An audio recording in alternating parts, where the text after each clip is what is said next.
This presentation I'm going to dedicate to the struggles that we all went through in the year 2025. It was by far the most challenging year that the San Gabriel Valley has ever had and hopefully will ever had. So we begin our review with a child custody case, but before we do that, I'm going to read from a transcript of a hearing. And I'm going to do this intermittently throughout the presentation so that we could also work on our trial skills. Attorney: what was the first thing your husband said to you that morning? Witness: he said, "Where am I, Kathy?"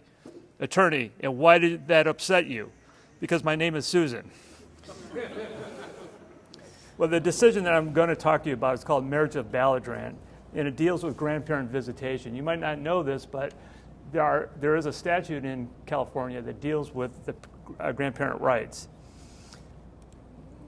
So in this case, a young married couple have two children. Sadly, in July of 2021, the father contracts COVID and dies the following month. Prior to the father's death, his parents would see the children at family gatherings, and they would occasionally babysit. After the father's death, mom's life is understandably in a swirl. Besides grieving the loss of her husband, she has to handle everything related to the children and household, including taking care of the finances. Following father's death, mom continues to allow the grandparents to visit with the children. She allows them to see the children multiple times each month between September and February of 2022. But in March of 2022, the visits are temporarily interrupted due to mom's need for therapy and the eldest child's bad behavior concerning lifting his mask and causing mom a lot of anxiety.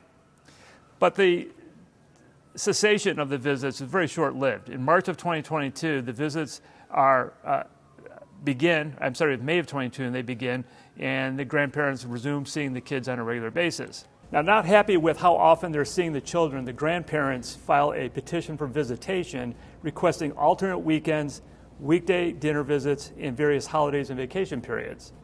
Mom opposes this request. She argues that the proposed visitation would interfere with the children's activities and schedules.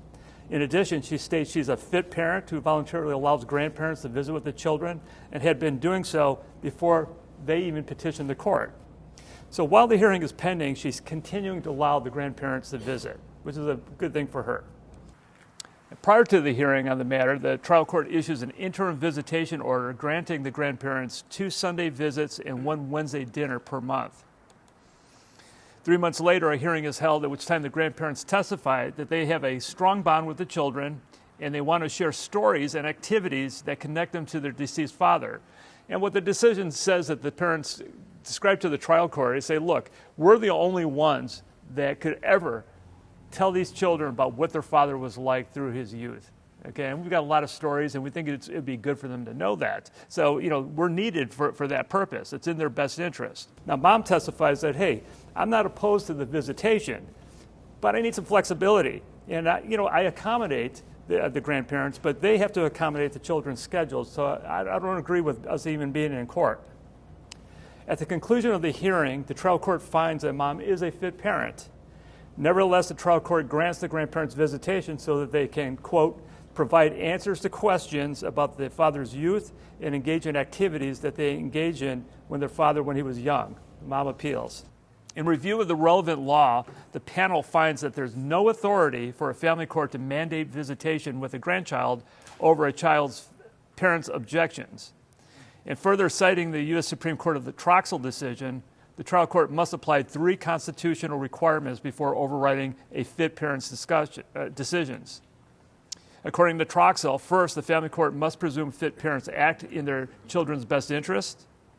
Second, the family court must give special weight to the surviving parent's determination of the child's best interest rather than placing the burden on the parent to justify his or her decision.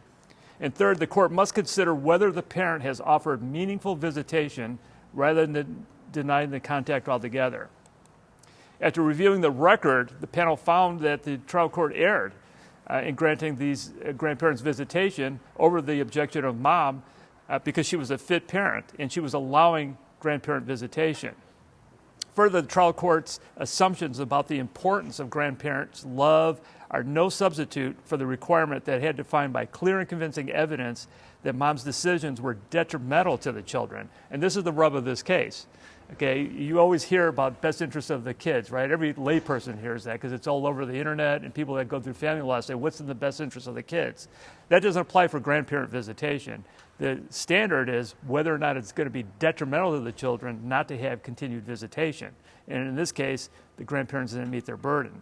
In conclusion, this decision was important for me, and I think for the people that have this type of issues, in knowing that, number one, if you're a grandparent out there or you know grandparents that want visitation, tell them to tread lightly, because it's a huge uphill battle to demand rights in court. It's probably better to kind of get along and kind of eat it a little bit in order to, have that relationship with the kids.